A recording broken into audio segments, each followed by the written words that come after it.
La Cour.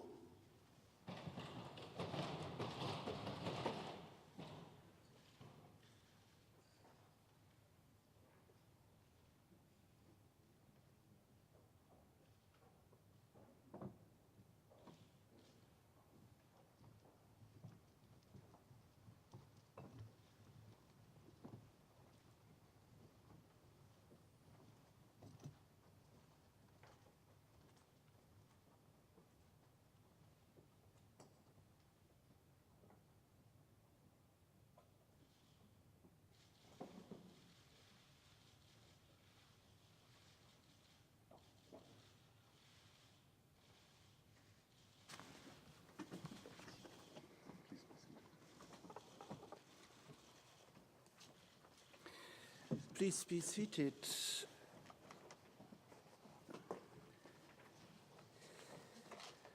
I declare open the public hearing on the admissibility and merits in the case of Tymoshenko against Ukraine.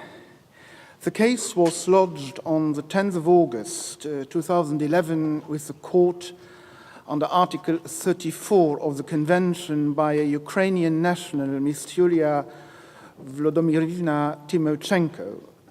The application was allocated to the fifth section of the court, pursuant to Rule 52, paragraph 1 of the rules of the court.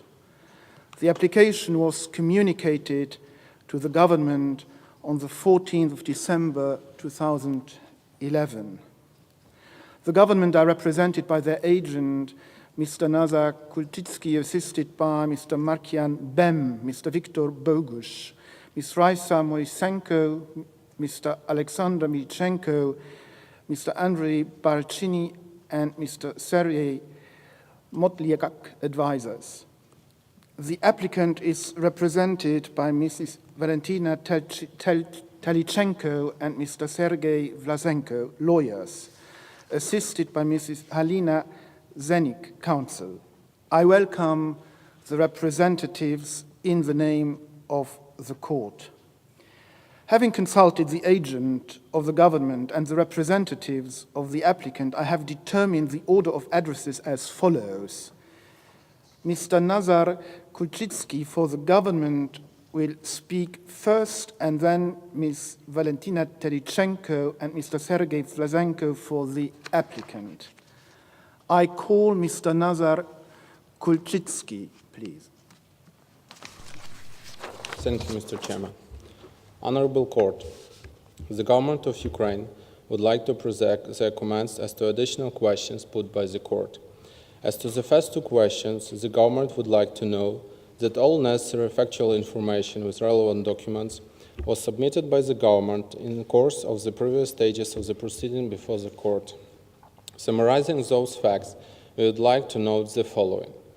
During the period when the applicant was held in Kyiv CISO, all her complaints about inadequacy of medical treatment were mainly connected with the alleged appearance of red spots on her skin and low back pain, which appeared for the first time on 5 October 2011.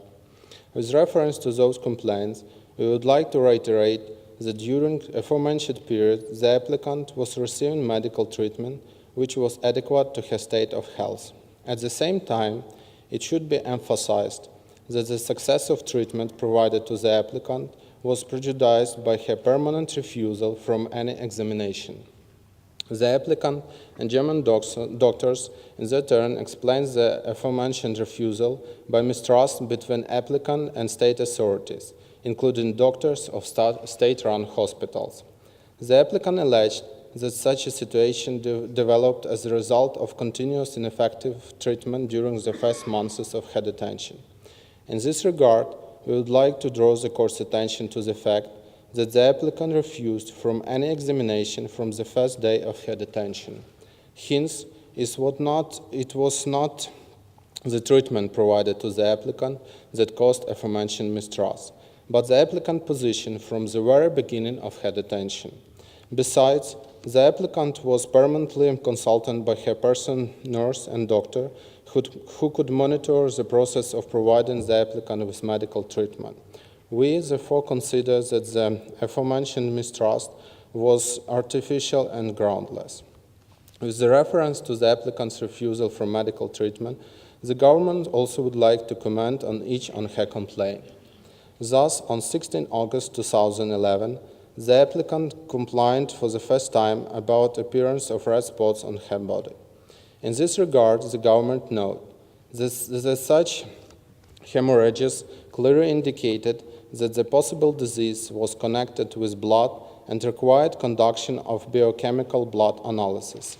Such was the decision of doctors who examined the applicant. Due to this, she was afforded to undergo such blood analysis, but she refused.